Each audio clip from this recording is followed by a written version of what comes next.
Hello, everyone. It's Tammy with Aortic Hope. Welcome to Thanksgiving week. It's the beginning of those holidays. Please make sure you like, share, and subscribe to our channel to get all the information out to everyone that's searching for this kind of information. We really appreciate your help with that. So let's start with a Medical Monday. Medical Monday last week was about medication. And if you had an aortic dissection or probably any kind of procedure that for aortic valve replacement or anything else like that, you're receiving a lot of medications, even if you're on the wait and watch list. These will be given to you by the nursing staff after they're prescribed by the doctors.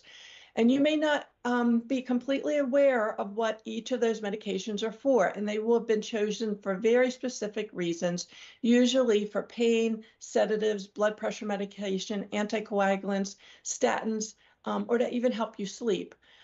Some people are also given medications for the anxiety that you feel after experiencing something as dramatic as an aortic dissection, or the anxiety of a wait and watch situation. I can understand that. So there's an article that you can read that's a patient guide that's an article that's part of our patient guide on page 27 that you can read more information about this. I will say it's so important to take your medication on a scheduled time. It's so easy to do that now with the apps that we have on the phone. My mom still calls me at 9 in the morning and 9 at night to make sure I take my medication. If I don't hear from her, I get a text. So it's always helpful to have family members. The other suggestion I would have for you is to understand your medications and interactions with any medications you may have been taking beforehand. So if you take any supplements, make sure you're honest with your doctor about those supplements, because it could really make a difference, and either those medications will not work correctly, or could cause some kind of reaction that you weren't expecting. So if you're taking a supplement to already lower blood pressure, like turmeric or something like that, and then you're given blood pressure medications or a change in your blood pressure medication, it could really decrease your blood pressure too low, and then you're going to feel lousy in the other direction. So really be honest with your doctor. The other thing that I experienced when I came home from my dissection in an unexpected health crisis is I had all these people in my life that wanted to help, and I was like I went between my bed and the recliner in my bedroom, and I wasn't responsible for anything for like the first 6 weeks I came home. But my mom was trying to do the medication, my husband was trying to do the medication, and my sister was trying to do the medication. And they all had a different way that they did it. They all followed a different step, different procedures of not calculating, but keeping track of my medications and when they were given to me, especially the pain medicine. And finally, my sister just had to say, look, everybody else, I'm in charge of the medication. You guys pick something else to be in charge of. And it really solved a lot of the problems. So if you have that problem with too many people wanting to help because they love you, it might be best to just pick one person to do that. So that's my take on medication. Okay, the next day is Therapeutic Tuesday. Hold on. You opened up Therapeutic Thursday before Tuesday. You can Oh, close this okay. one. But Yep. also, no. There you go. Want to say hi to Velda. She jumped in the chat. Hi, Vala. I get to see you twice in a month.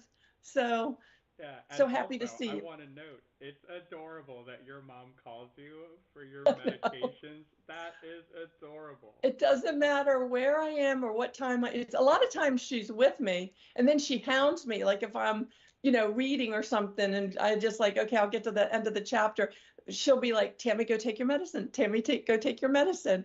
The funny part is in the beginning, I'm not on any blood pressure medicine now, but in the beginning I was. And so it was important to take them at a certain spaced amount of time. And mine was what, 12 hours apart. So it was like 9 o'clock and 9 o'clock. But so I'll say to her, Mom, it's okay if I take them at 9:30 or wait until I go to bed. But no, she's my caregiver.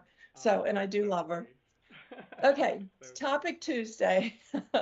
So today we're discussing about activities and particular winter activities that are considered safe or unsafe with the upcoming winter season. First and foremost, nothing like stuttering there. It remains that preventative measures are the most important for patients who have an aortic aneurysm or are recovering from an aortic dissection. These important practices include embracing a heart-healthy lifestyle, including no smoking, no vaping, controlled blood pressure, regular checkups, no heavy lifting, and safe exercising. There have been research that shows that the risk for aortic dissection is higher during winter months. Mine was actually in February. Whether that has to do with upper respiratory infections such as influenza or higher blood pressure during winter months due to less compliance with prescription medication refills, doctor's visits, or unclear reasons, it is crucial that several lifelong activity restrictions continue to be followed. This is because if there is an aneurysm, or even after aorta is repaired or replaced following a dissection, the remaining aorta is at risk for further complications, including aneurysm rupture or an additional recurrent dissection. Routine exercise is important for physical and emotional health in general. It is important to avoid activities that may raise your blood pressure. Several winter activities such as shoveling snow, skiing, snowboarding, chopping wood are not safe. These activities require a lot of effort or exertion and will substantially raise your blood pressure.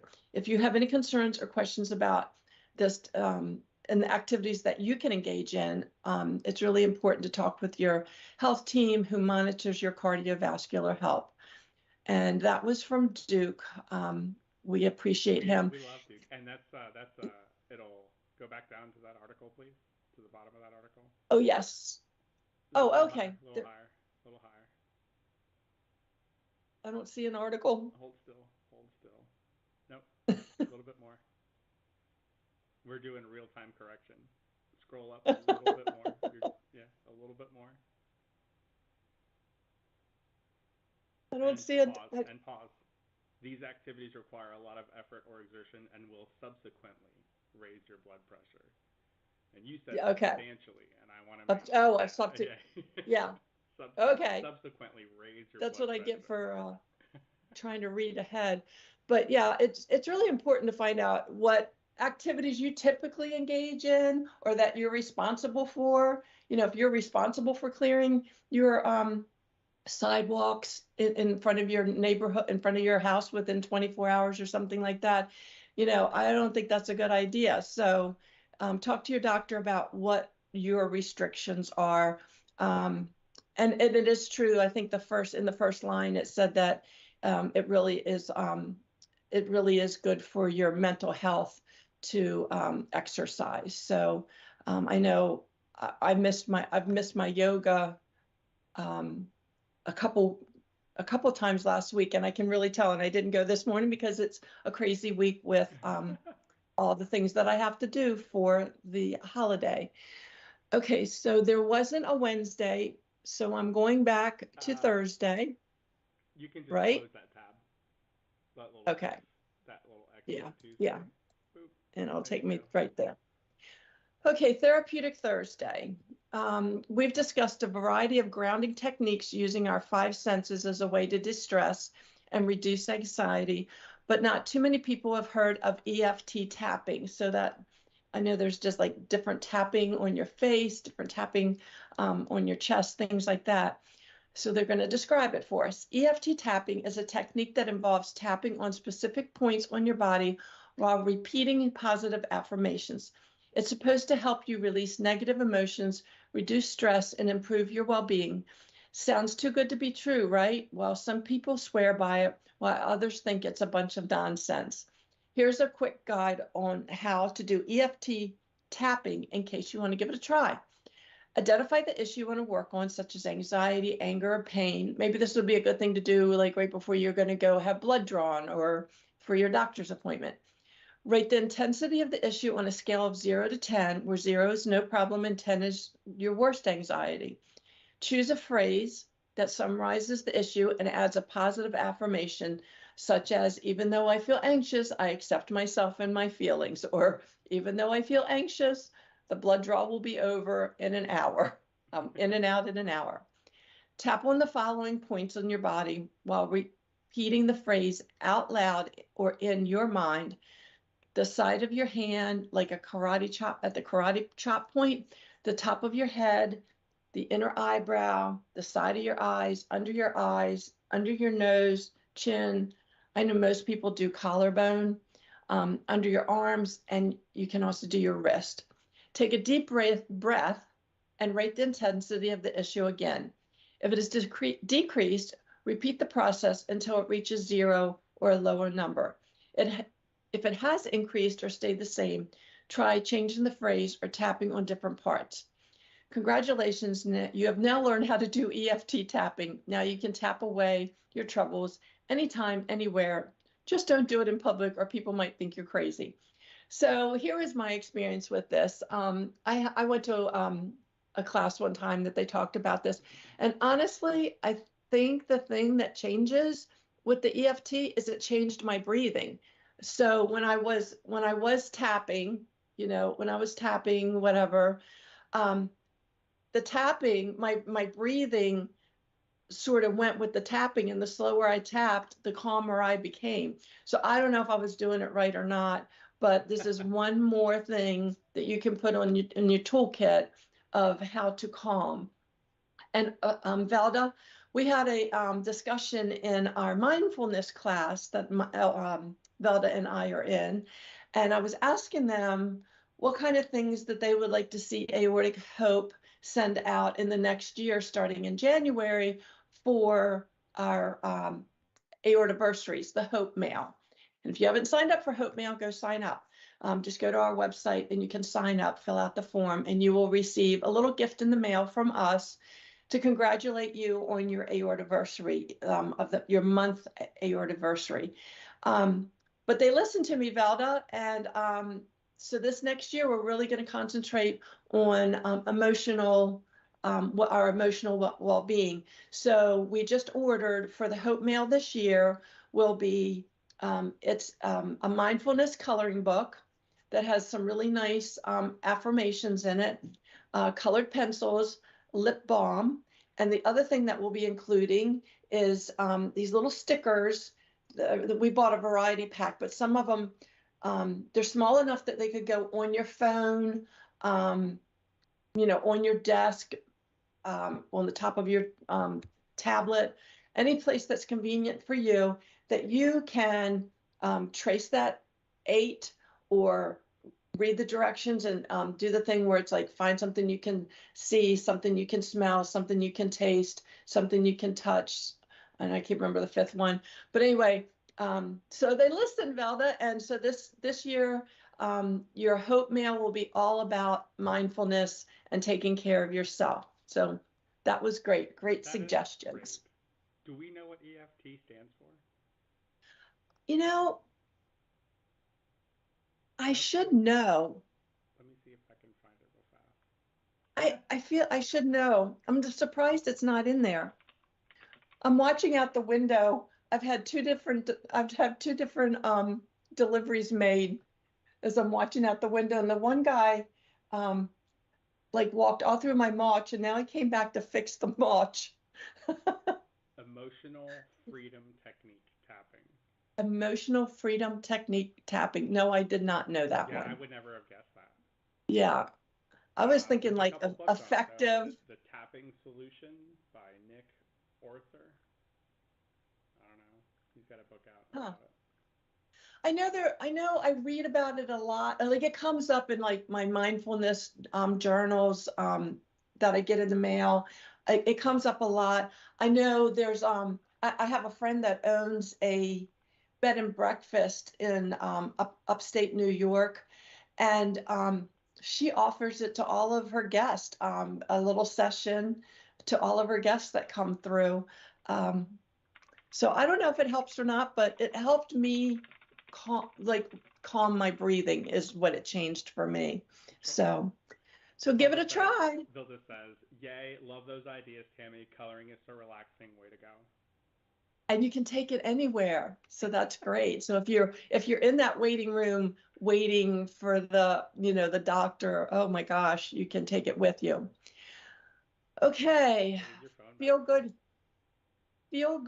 Friday. Everybody likes a good Friday. So in Mind Your Mind, author Mindy shares in her blog, Feel Good Friday, what is in a quote? The following. Here it is how is it that a few words strung together can be so powerful? I love the way some of these messages get to me and get me to self-reflect. And here are some of them. A lot of them I'd already heard of. Sometimes you will never know the value of a moment until it becomes a memory. Dr. Seuss. Obviously, that's very, very true. And it is so true that you just should.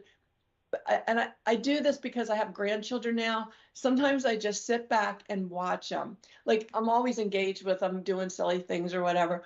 But sometimes when they're like all together, I just love to just sit back and like take it all in and like make a mental memory of it, because it's just so wonderful. So I have learned to do those things. Well, that's your opinion, isn't it? And I'm not about to waste my time trying to change it. I like that one. That kind of goes along with one that I have that I say to myself often is, I don't have room in my brain for that. Like, if you have some crazy opinion of something that you're trying to convince me to do, it's like, I just don't have room in my brain to figure that out. I got too much stuff going on up there. The things that make me different are the things that make me. I don't think I've ever heard that one, but I like it. It's true. Some people arrive and make a beautiful impact on your life, and you can barely remember what life was like without them. Anna Taylor. Yeah. Velda, think of all the people we've met in our community now. So true. I don't know what I would do without everybody in our community. People forget what you said, people will forget what you did, but people will never forget how you made them feel. Maya Angelou. And this is, part of the premise of why Karen started this group as being one of the founding members, is that, the doctors are great and they put our bodies back together, but we need somebody to help us put our minds back together. And those are the people in our community that have made us feel hopeful and, look to the future and even feel like we can be mentors to other people and help them feel well.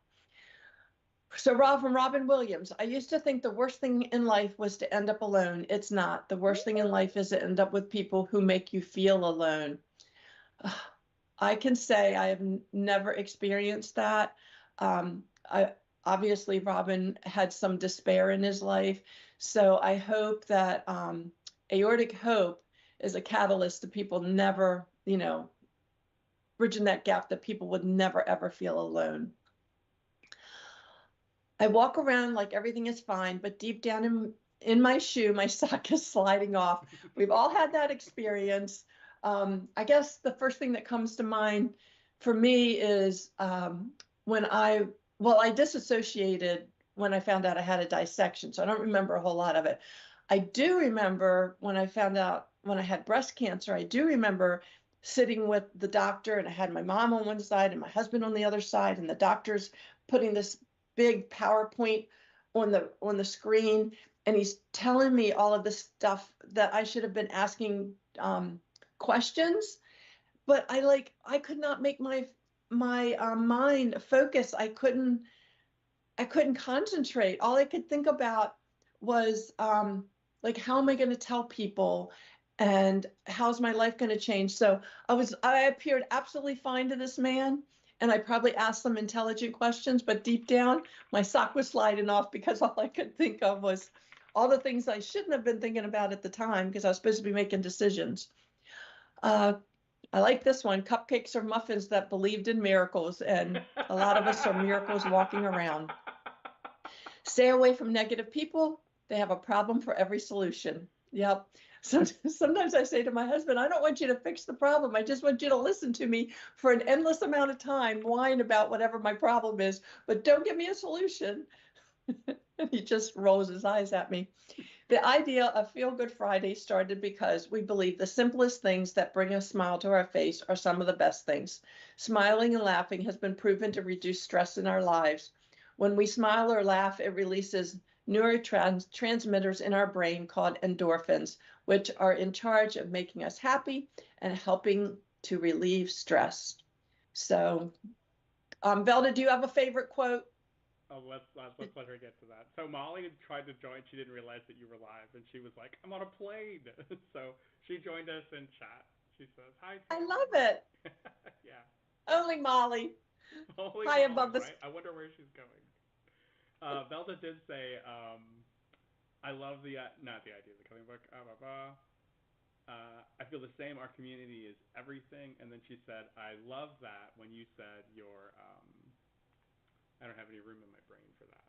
Yeah, I don't have any room in my brain for that. It's so true. Like you only have so much capacity. And I try to figure out, is that something I can worry about today? And if it's not, I can't worry about that today. I can't put it in my brain. No room. I like that. I like that a lot. That was a good one. Okay. Molly is on So, her way to Birmingham, Alabama. okay. Going south for the holiday. Yeah, that's right. There's a holiday this week. Okay. Yep, today is supposed to be one of the busiest, and then Wednesday. I'm leaving tonight to go to Maryland to start all the cooking and baking with my mom. Oh. So, okay, Survivor Series. We all know how important this is. All those quotes we just read about feeling good. It feels so good to be able to share your story. And when you do that and you bring other people into the fold of our community because they feel like they're not the only one that experienced this, it makes a huge difference. So we always say, be a light, be the shining star, be a beacon of hope for somebody else by sharing your story. And Elke Carr did share her story. And it's been, I think her dissection was almost a year ago, so she should be coming up on her 1 year anniversary. And if you haven't read her story, it's a wonderful story. It's very personal, just like the rest of us. She was fortunate to be someplace that the doctors did think aorta.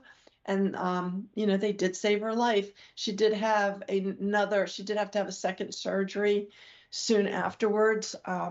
But she is a survivor and she was willing to share her story with us. And it's a good one. So go take a look at that. And also sign up. If you want to share your story with us, please sign up. It makes a huge difference to the community. And if you've already shared your story and it's a couple years later and you want to let us know how you're doing, people want to know that too. There's the people that have just joined the community and they're just like sponges. They want to soak up everybody's story. They want to know what happened to you.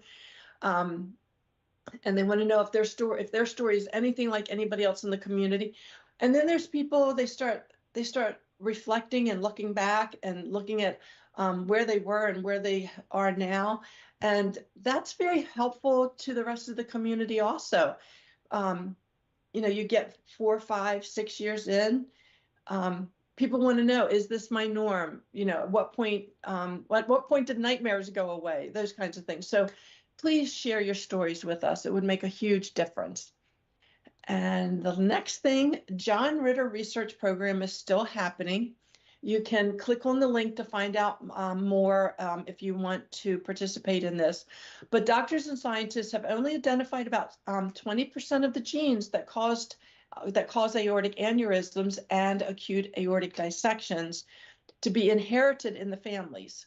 Furthermore, studies are just beginning to look at the role of genetics in patients who have had an aortic dissection but do not have a family history. And that's me. I don't have a family history. I did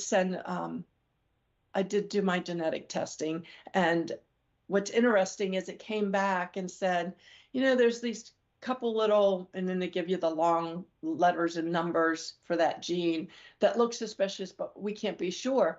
And then 4 years later, I received a letter that said, guess what? We were able to identify more about these two genes that we were worried about for you, and they came back fine. These are not involved in your dissection. So now I have even less information. But Diana Milowitz, who's the director of the John Ritter Research Program in Aortic and Vascular Disease with the University of Texas Health Science Center, is an internationally recognized expert in the genetics of aortic and vascular diseases. And she's working with a team of clinicians, scientists, and genetic counselors in a number of ongoing research studies. These research studies aim to learn more about the genes that cause people to have aortic aneurysms and acute aortic dissections. Further identifications of the genes that cause people to have these conditions will increase our ability to identify who is at risk and provide information on how to better diagnose and manage aortic and vascular diseases. So, your insurance, most insurances will pay for this. If they don't, your doctor will help you navigate that. I know my doctor wrote a couple of letters before Blue Cross and Blue Shield would actually pay for it. Their response was that because I had dissected all the way down and up one carotid artery, they're like, she has nothing else to dissect. There's no reason to put the money into this. And my doctor kept writing back and saying, well, she could have another aneurysm. She could, she has 2 daughters. She has a sister. So after many, I'm going to say he wrote 4 or 5 letters, they finally paid for it. But this study does need your help. If you've been diagnosed with a thoracic aortic aneurysm or dissection, or have a family member with this condition, please contact us to take part in the research study. And that is people only with the thoracic aortic dissection. They're not taking a look at that abdominal aneurysms right now, or dissections. And to learn more about their ongoing studies, you can contact their genetic counselor, and there's an email there, or go to their page and go to the contact page. So they will help get you enrolled. And what is required, it's a DNA sample, the saliva or the spit sample. They'll ask for a release for your records. Does everyone in your family have to take part? No, but I think if you are identified as having a gene, Marfan, whatever, or anyone that just has this long number after it, that would really benefit them. What if the people with aortic disease in my family have passed away?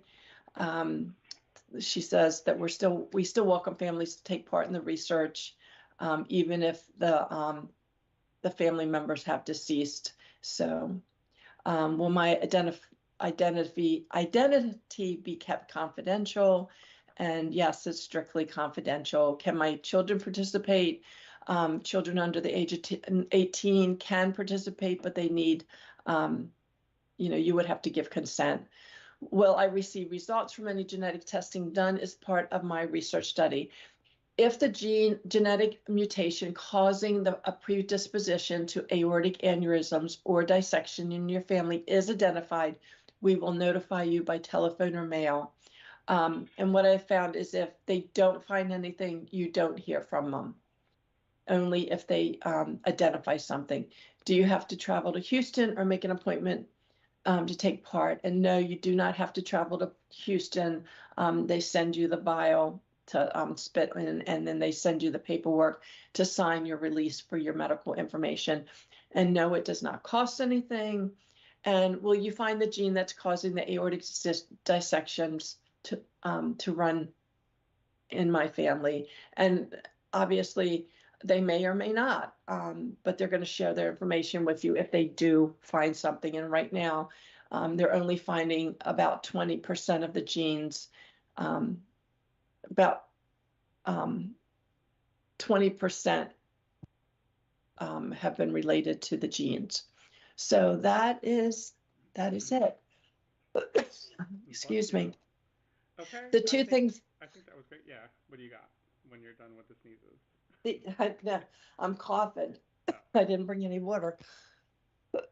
The two things we have are there will be an aorta hangout at the usual time. I think it's 2:30 on Thursday. So get some apple cider and a piece of pumpkin pie, or bring the whole pie with you and participate in the aorta hangout.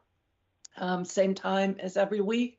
And then the last thing is on Black Friday. We're having a Black Friday also, so there's 30% off of our swag. Just go to, I'm sure it'll be on, you know, all the information. It's in the email that I sent out to all the ambassadors. It'll be on Facebook and those places. But go ahead and click on the Hope Shops and make your purchase. And this is a great time of year to help our fundraising. Sorry. It's like I usually bring water with me, and I was like racing to get in here, checking things off on my to-do list. But yeah, if this is a great time of year to buy something for your doctors or your medical team, and that helps us because we get donations through that Hope Shop. Excellent. So, you know, so buy them a mug or a T-shirt, you know, take them something fun. So, okay, that's it. Velda, I hope you and Molly. I hope everybody has a great Thanksgiving. I'm on my way to Maryland. When I finish this, I'm throwing my bags. I'm hoping my husband's packing my car now. So you're going to be there till what? Through Monday? Well, the tradition in my family for Thanksgiving is Thanksgiving. We have the traditional Thanksgiving meal, and I have two daughters who kind of come and go according to what they're doing with the in-laws. But everybody ends up at my mom's house sometime during the day. We have the big meal around 4 o'clock, and then all the 5 grandkids are there, so it's chaotic.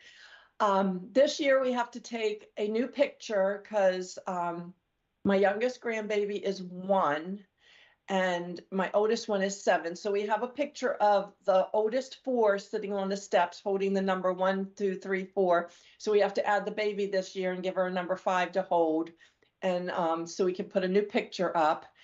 And then what happens on Friday is my daughters, their husbands and families all come back to my mom, and my sister and her husband all come back to my mom, and we eat all the leftovers. So we get 2 days. We get 2 days worth of, we get 2 days worth of Thanksgiving. So we started that when my husband was a police officer on the road, and he couldn't, half the time he couldn't be at Thanksgiving. And now my daughter is married to a professional firefighter, so he isn't always there. And this way he gets to come back and have the chance of him being there one time or the other is pretty high. So that's how it ended up in my family. So we just eat our way through 2 days. I love that. That's great. So, I love the idea of buying like a mug for your doctor for the holidays. That's genius. Perfect. Yes. Right? Yes. You hear that? People do that. That's amazing. Don't forget to say or water bottle. Yes. Like and subscribe. Go look at that Hope Shop. It's only one day and it's 30%. I rarely see 30%. They rarely do 30%. So get in there and take a look today what you want to buy on Friday. Okay. Bye, everybody. Bye, Velda. Bye, Molly. Happy Thanksgiving, everybody. See you soon.